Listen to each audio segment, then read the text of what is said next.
আসসালামু আলাইকুম রহমতুল্লাহি তাআলা ওয়া বারাকাতুহু। সম্মানিত ভিউয়ার্স, দুঃখ বা আক্রান্ত হৃদয় নিয়ে একটি বিষয় নিয়ে আজকে আপনাদের সম্মুখে কথা বলতে আসলাম। বিষয়টি হলো, বিগত কয়েকদিন যাবৎ আজকে রহমতের 10 রোজা আমাদের থেকে বিদায় নিয়ে যাচ্ছে।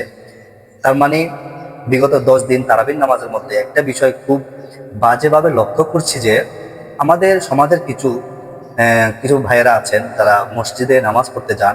তারাবির নামাজের মধ্যে গিয়ে তারা মসজিদের পিছন কাতারে থাকেন। তো থেকে তারা সেখানের মধ্যে দুষ্টামি করেন, মস্কারি করেন, ফাজলামি করেন।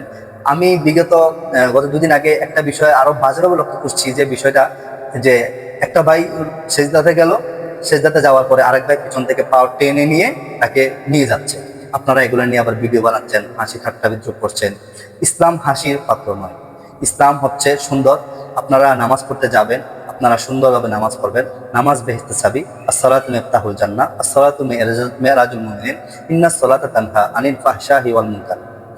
নামাজ মানুষকে খারাপ এবং অশ্লীল কাজ থেকে বিরত রাখে। তো আপনারা মসজিদে যাবেন, নামাজ আদায় করবেন আদব সহকারে, ভদ্রতা সহকারে।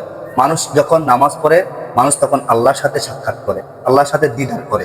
তাহলে আমরা এমনভাবে নামাজ পড়বো যেন আল্লাহ আমাদের সামনে আছেন, আল্লাহ আমাদেরকে দেখছেন। তাহলে আমরা সেই মসজিদে গিয়ে, নামাজে গিয়ে আমরা যে মস্কারিগুলো করছি, যে ফাজলামিগুলো করছি, সেগুলো ভালো ঘরের কোনো সন্তান এমন কাজ করতে পারে না। তাহলে আমরা খেয়াল করব, আমরা মসজিদে যাব, আমরা নামাজ আদায় করব আদব সহকারে, সুন্দর করে আমরা মসজিদে যাব।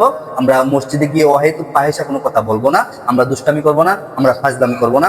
আমরা যে 1 মাস পেয়েছি, আমরা সেই 1 মাস রোজা যে 1 মাস পেয়েছি, এই 1 মাস নেয়ামত পেয়ে আমরা নেয়ামতের শুকরিয়া আদায় করব। আমরা 1 মাসে ইবাদত বন্দেগী করে আল্লাহকে রাজি খুশি করব। আমরা এটা সব সময় মাথায় রেখে আমরা 30টি রোজা অতিক্রম করব, শেষ করব এবং সুন্দরভাবে নামাজ পড়ব। আসসালামু আলাইকুম ওয়া রাহমাতুল্লাহি ওয়া বারাকাতুহু।